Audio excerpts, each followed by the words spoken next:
here we go. Here's our next one. From 0 to pi over 2 of secant of theta d theta. What's the problem here?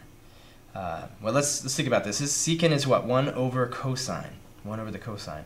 So what's the problem there? Well, it's a fraction. Let's write it down so we don't have to keep imagining it. So this is 1 over the cosine of theta. What's the problem with that? What's the problem with the cosine of theta? Well, it's in a fraction. So if ever this were to be 0, we would have a problem. So if anywhere in this interval we wind up getting 0, then we have a problem, and we do. When you put pi over 2 in here, the cosine of pi over 2 is 0. 1 over 0 is bad, okay? So then this, and I'm going to go back to the secant because we just needed to visualize this for a moment. The limit as what? This is the upper limit, so it's convenient to use b. As b goes to pi over 2, just got infinity on the brain here. As b goes to pi over 2, as b approaches this limit of integration, this integral from 0 to b of the secant of theta d theta. Okay, so this is the limit as b goes to pi over 2 of, so here I'm opening my book to its inside front cover, which of course helps us evaluate integrals of trig functions. I'm looking at the integral of secant of theta d theta would be the natural log of the secant of theta plus the tangent of theta, and then it says plus c, but of course this is a definite integral, so we're just going to go from 0 to b. Alright, so let's start evaluating this, plugging things in. The limit as b goes to pi over 2 of the natural log of the secant of b, secant of b, plus the tangent of b minus the natural log of the secant of 0 plus the tangent of 0, not theta but 0. Okay, let's take a look at each of these terms, especially the ones containing b, and see what happens. So if we use direct substitution, we put pi over 2 in here, then we get 1 over 0. We already had talked about this up here. This is the 1 over the cosine. So this becomes 1 over 0. This goes to infinity. Oh, this is not looking good. So then this here doesn't really matter unless it's undefined. The tangent is the sine over the cosine. The sine of pi over 2 is 1. And the cosine, well, again, it's infinity, right? This would be 1 over 0. So, the sine of pi over 2 is 1 divided by the cosine of pi over 2, which is 0. So this goes to infinity. Okay, now let's see what happens here. The secant of 0 is 1 over the cosine at 0. The cosine at 0 is 1. So 1 over 1, this is just 1. The tangent at 0, well, let's see. The tangent is the sine over the cosine. The sine is 0. The cosine is 1, so this is 0. Okay, so this is the natural log of 1. Not very big. This is the natural log of infinity. So it's infinity. When the limit equals infinity, again, that is diverge. It diverges. Okay. Let's see. I think this might be the last one. Let's see. Yeah, last one, 45. The definite integral from 0 to 2 of 1 over the cubed root of x minus 1. So what's the problem? What causes a problem in this fraction? If ever the denominator is 0, then we have a problem.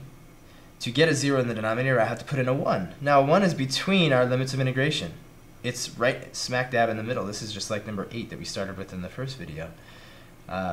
So what we need to do, we don't really have a way of dealing with, a limit in the middle, directly. So we have to split it into 2 integrals. So this is going to be from 0 to 1 to the problem value over the cubed root of x minus 1. plus, now we're going to add on this integral here, breaking it into pieces here. Cube root of x minus 1 dx. Okay, so now we have two problematic improper integrals.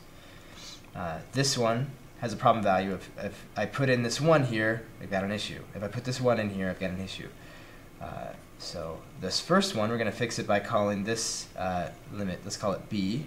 And as that approaches 1 of this integral from 0 to b of 1 over the cubed root of x minus 1 dx plus the limit as, let this one be a, as a approaches 1 of the integral from a to, not 0, to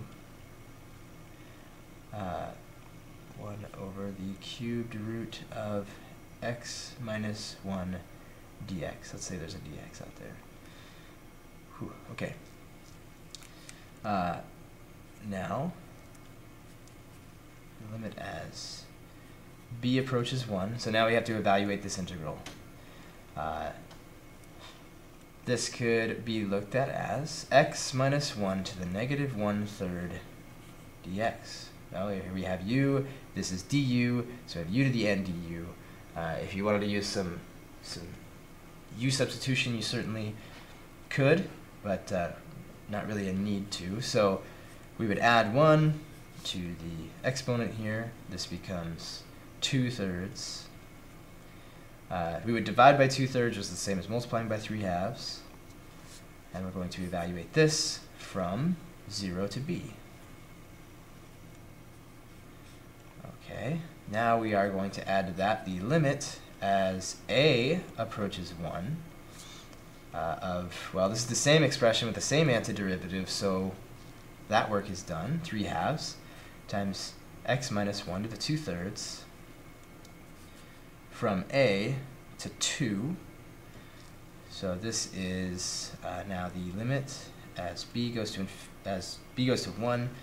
Now we're actually going to have b in this expression, and again, I'm going to just kind of factor out this 3/2 times b minus 1 to the 2/3 minus 0 minus 1 to the 2/3. Okay, that's the actual definite integral part of this whole problem.